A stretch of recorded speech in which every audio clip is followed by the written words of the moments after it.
And the law has been laid down right from the beginning, right since the Constitution was framed.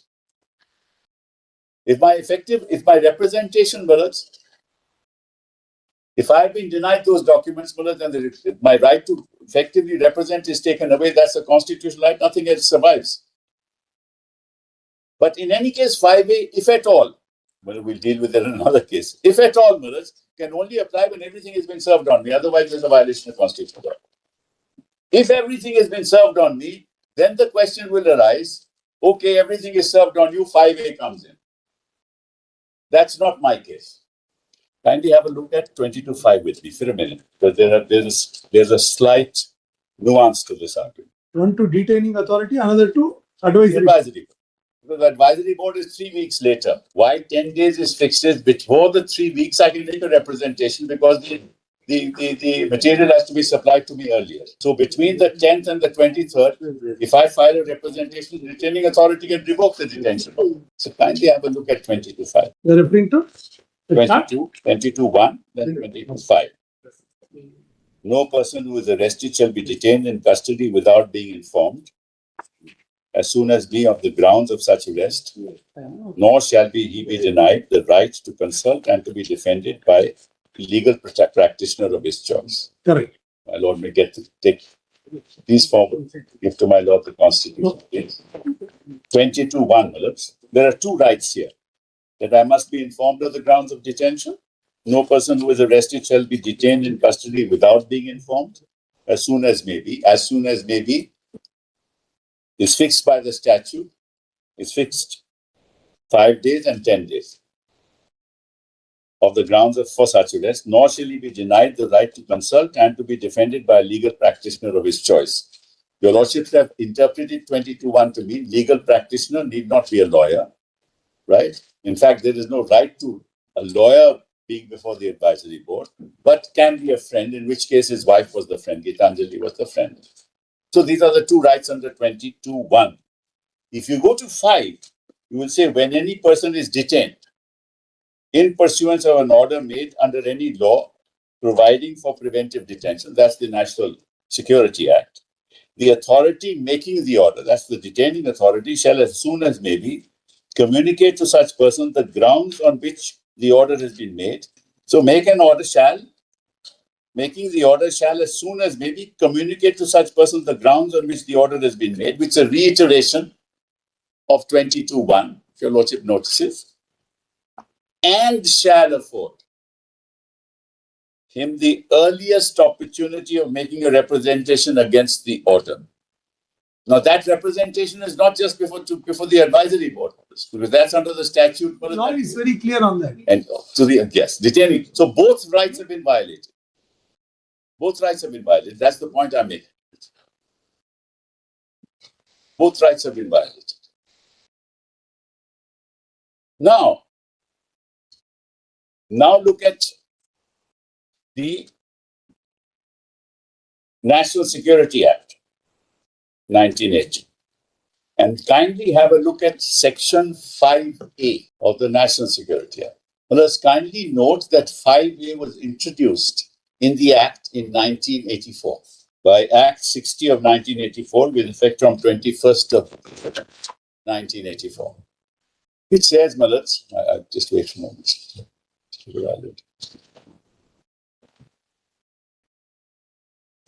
Now, Malats, if I may read it, Malats.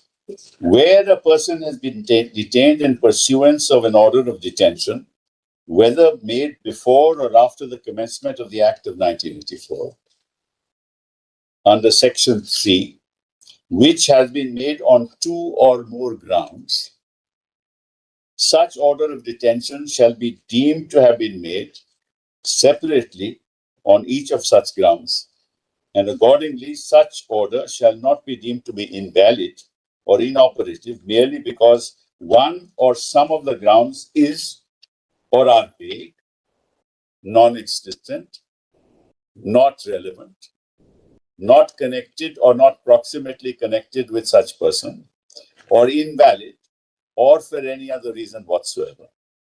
And it is not therefore plausible to hold that the government or officer making such order would have been satisfied as provided in section 3 with reference to the remaining ground or grounds and made the order of detention. The government or officer making the order of detention shall be deemed to have made the order of detention under the said section after being satisfied of as provided in that section with reference to the remaining ground or grounds. Well, as in normal circumstances, I would challenge this as completely unconstitutional. Why do I say that? The statute now says, where a person has been detained in pursuance of the order of detention, whether it's pre or post 84, which has been made on 2 or more grounds, such order of detention shall be deemed to have been made separately. How can the statute get into the mind of the detaining authority? No. What is the statute saying? That if there are 5 grounds and one of the ground is irrelevant, non-existent, he is deemed to have made that detention on the other grounds.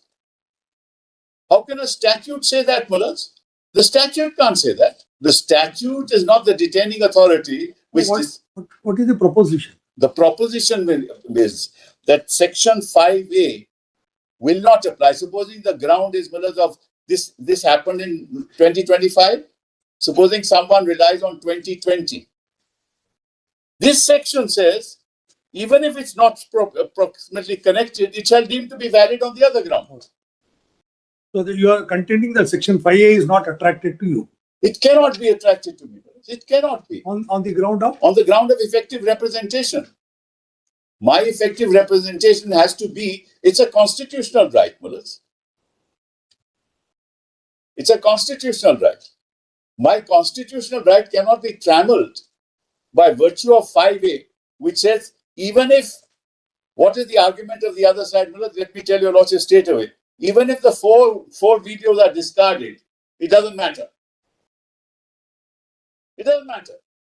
Well, how can a statute say that? So your Lordships will have to interpret the statute in a manner that is consistent with 22, is my argument.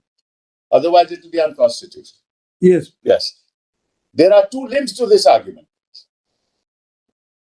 It's my contention that 5A will only apply when all the documents have been supplied to me.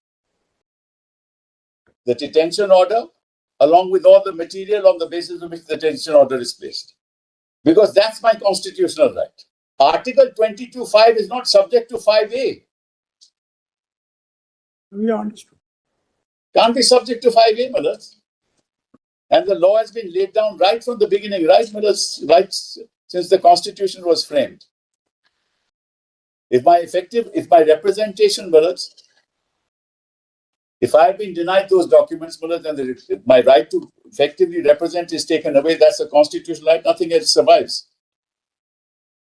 But in any case, 5A, if at all, well, we'll deal with it in another case. If at all, mullahs, can only apply when everything has been served on me. Otherwise, there's a violation of constitutional right.